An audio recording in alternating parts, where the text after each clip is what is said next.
असमंजस में पड़े वो लोग सोचने लगे कि क्या किया जाए। इधर बिलखती हुई महिला थी और सामने से गुजरी महिला अनुमानित वो डायन थी। दोनों तरफ जाना जरूरी था, लेकिन कैसे जाएं? समस्या थी कि लोग 4 ही थे और अगर आधे हुए तो भी काम सही नहीं है, क्योंकि कौन से 2 आदमी जान जोखिम में डालकर उस डायन का पीछा करें। बाकी के लोग गांव की अन्य गलियों में थे। सोचते हुए उनमें से एक ने कहा, भाइयों, इस तरह सोचने में टाइम खराब करोगे तो कैसे चलेगा। ज्यादा जरूरी यह है कि उस डायन का पीछा किया जाए, लेकिन इधर बच्चे के गम में कहीं ये महिला कोई गलत कदम ना उठा ले। ये भी तो जरूरी ही है कि इसको कोई संभाले। और जिस तरह से ये अकेली रो रही है, मुझे लगता है कि इसके घर में कोई मर्द सदस्य इस वक्त है नहीं। शायद बाहर गया हो और ये बेचारी अकेली घर में हो। लेकिन किसी नवजात बच्चे के साथ अकेली महिला कैसे हो सकती है? कोई तो होगा घर में। अब ये तो घर के अंदर जाने पर ही पता लगेगा, लेकिन रोने की आवाज तो एक ही आ रही है। अब टाइम वेस्ट करने से कोई फायदा नहीं है, जल्दी से कुछ सोचो। या तो फिर मैं कहता हूं कि उस डायन का ही पीछा करें, ताकि कम से कम बच्चे को तो बचाएं। एक काम हो सकता है, हम में से कोई एक यहाँ रुककर उसको संभाल सकता है और 3 लोग उस डायन के पीछे जाएं, तो ठीक रहेगा। हाँ, ये ठीक है। तो तुम यहीं रुको सुखराम, हम उस डायन के पीछे जाएंगे। दोनों काम हो जाएंगे, और अगर हमारे साथी पीछे से आए तो उनको भी इसी रास्ते से भेज देना। हाँ, अब तुम लोग निकलो और पूरी बहादुरी से उस दिन की तरह उसका सामना करना। वो बिल्ली, कुत्ता, कुछ भी बन सकती है, लेकिन बच्चे को बचाना। सुखराम उपदेश देता रहा और वो तीनों उसकी आधी अधूरी बात सुनकर दौड़ पड़े, जो कि जरूरी भी था। अगर डायन ही होगी तो फिर इतना समय लगाने के बाद हाथ आना मुश्किल है। फिर भी मन में विश्वास और जोश लेकर 3 लोग उसके पीछे दौड़े। इधर सुखराम दौड़कर उस घर में गया जहां वो औरत गला फाड़ फाड़ कर बुरी तरह रो रही थी।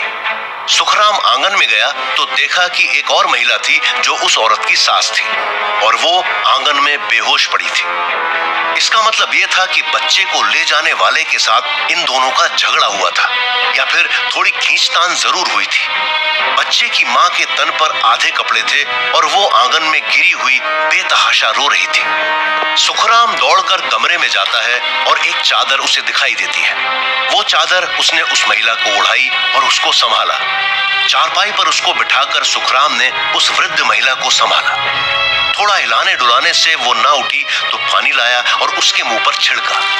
पानी डालते ही वो वृद्धा हड़बड़ाकर उठी और चिल्लाने लगी, अरे अरे, कोई बचाओ, मेरे बेटे को कोई बचाओ। हे राम, हमने क्या बुरा किया जो तू हमारे साथ इतना कठोर बन रहा है।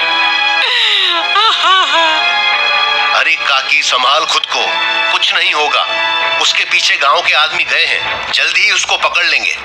अरे बेटा, उसको क्या पकड़ लोगे? वो तो भयानक डायन है, लंबे लंबे दांत और नाखून वाली, बिजली की तरह दौड़ती है, हवा से भी तेज। वो कैसे पकड़ में आएगी? आ जाएगी काकी, तुम टेंशन मत लो। उसके लिए पूरा जाल बिछा रखा है हमने। पूरे गांव के लोग जाग रहे हैं इस समय, और ठाकुर साहब भी उसको पकड़ने के लिए पूजा कर रहे हैं। आप भाभी जी को संभालो। आप खुद समझदार होकर ऐसे करोगे तो फिर भाभी जी को कौन संभालेगा। सुखराम बुढ़िया को खड़ा कर देता है और फिर बच्चे की मां के पास जाता है। चादर ओढ़े हुए वो अभी तक रो ही रही थी। सुखराम ने उसके कंधे को पकड़कर झंझोड़ा और कहा, भाभी, संभाल खुद को। इस हालत में इस तरह से थोड़ी ना करते हैं, और ऐसे करने से क्या होगा बता? ऐसे बच्चा वापस आ जाएगा क्या? थोड़ा सब्र रख, ईश्वर पर भरोसा रख, ठीक हो जाएगा, सब ठीक हो जाएगा जल्दी। सुखराम अंदर उनको दिलासा दे रहा था कि भागते हुए 10-15 आदमी और आ गए। शायद वो रोने चिल्लाने की आवाज सुनकर इस तरफ दौड़े थे। सुखराम ने उनको बाहर गली में देखा तो आवाज लगाई और खुद उनकी तरफ गया। अरे क्या हुआ सूखा, तू इस वक्त यहाँ? कुछ हुआ है क्या? किसी के जोर जोर से रोने की आवाज सुनाई दी थी। हाँ, अभी अभी वो डायन मनसी दीदी के पोते को ले गई। मैं यहाँ इनको संभालने रुक गया और 3 जने उसके पीछे गए हैं। आप लोग भी बिना टाइम लगाए इस रास्ते से जाओ, अभी अभी गए हैं वो लोग। हे भगवान, ये क्या बखेड़ा जन्मा है गांव में। और सुखराम, तू ये कैसे कह रहा है कि वो डायन है? क्या देखा तुमने? भाई, मनसी दीदी कह रही थी कि बड़े दांत और बड़े नाखून, कुछ ऐसा ही बता रही थी। उन्होंने देखा था। लेकिन ये बातें करके टाइम क्यों लगा रहे हो? आप लोग उनके पीछे पीछे जाओ, वो बेचारे 3 ही हैं, डर सकते हैं। ज्यादा लोग होंगे तो ठीक रहेगा और पता भी चल जाएगा कि क्या है क्या नहीं। हाँ, तू ठीक कह रहा है, हम लोगों को उनके पीछे जाना चाहिए। तू यहाँ रुक, दादी को संभाल, हम लोग जा रहे हैं। भाइयों चलो, आज इस डायन का खेल खत्म ही कर देते हैं। हाँ चलो, जय माँ भवानी। सभी लोग माँ भवानी का जयकारा करते हुए उसी रास्ते पर दौड़ पड़े। सुखराम वापस उस घर के अंदर आया और महिलाओं को संभालने लगा, उन्हें समझाने लगा और समझा बुझाकर शांत किया। उधर वो 3 लोग रास्ते पर गांव की सीमा से बाहर निकल चुके थे। वो महिला अभी भी उनके आगे आगे दौड़ रही थी और वो लोग उसका पीछा कर रहे थे, लेकिन महिला उनकी पकड़ से काफी दूर थी।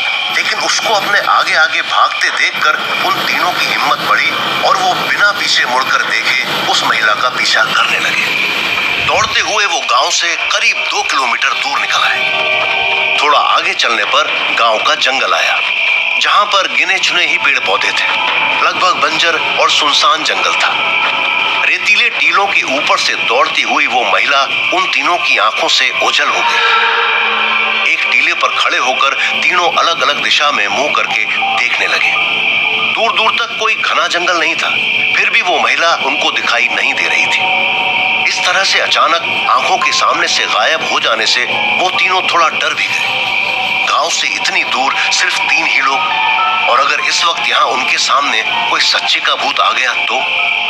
इस डर से सहमे हुए हाथों में टॉर्च लेकर वो दूर दूर तक उसकी रोशनी में देख रहे थे। कुछ देर बाद उनको अपने पीछे से बड़ा शोर सुनाई दिया। उस आवाज को सुनकर वो समझ गए कि गांव के अन्य लोग उनके पीछे आ गए हैं। अब थोड़ा चित्त शांत हुआ ये सोचकर कि वो अब अकेले नहीं हैं। कुछ देर में बाकी के लोग टॉर्च की रोशनी देखकर उनके करीब आ गए। अरे क्या हुआ, कुछ देखा था क्या? हाँ देखा था, अभी अभी वो हमारे आगे दौड़ रही थी, यहाँ आते ही अचानक से गायब हो गई। अब पता नहीं किस तरफ निकल गई, या फिर सच में गायब हो गई। सच में महिला थी क्या? पीछे से देखने से तो महिला ही लग रही थी, कपड़े महिला जैसे ही थे, लेकिन उसके दौड़ने की स्पीड बहुत ज्यादा थी। अब सामने से देखते तो पता चलता कि कौन थी। चलो सब लोग यहाँ आसपास के सभी खेतों में उसको ढूंढो और टॉर्च से इन सभी दरख्तों पर भी देखना। उस दिन भी छोटे ठाकुर का बेटा ऐसे ही एक पेड़ पर ही मिला था। सभी लोग इधर उधर बिखर गए। इतने लोग जब एक साथ थे तो अब वो डर मन से निकल चुका था और सभी भागते हुए इधर उधर ढूंढने लगे। उधर ठाकुर साहब शमशान में पूजा कर रहे थे और पुजारी जी उनके पास बैठे थे। एक तेज हवा का झोंका आया और पुजारी जी 2-3 गुलाटी खाते हुए लुढ़क गए। ये देखकर ठाकुर साहब और पंडित जी दोनों चौंक गए। पुजारी जी खड़े हुए और कपड़े झटकाते हुए इधर उधर देखने लगे। वो खुद अचरज में थे। तभी शमशान में एक छोटे बच्चे के रोने की आवाज सुनाई दी। सबके कान खड़े हो गए। ठाकुर साहब भी चौंके, लेकिन वो पूजा के बीच में खड़े नहीं हो सकते थे। बच्चे के रोने की आवाज अब नजदीक से सुनाई देने लगी। पुजारी जी खड़े थे तो उन्होंने इधर उधर नजर दौड़ाई। गौर करने पर अंदाजा लगा कि सामने के पेड़ पर से शायद वो आवाज आ रही है। पुजारी जी डरते हुए उस तरफ 2-4 कदम बढ़ाते हैं। तभी धड़ाम से कुछ उस पेड़ से नीचे गिरता है और रोने की आवाज बंद हो जाती है। पुजारी जी वहीं ठिठक कर खड़े रह जाते हैं।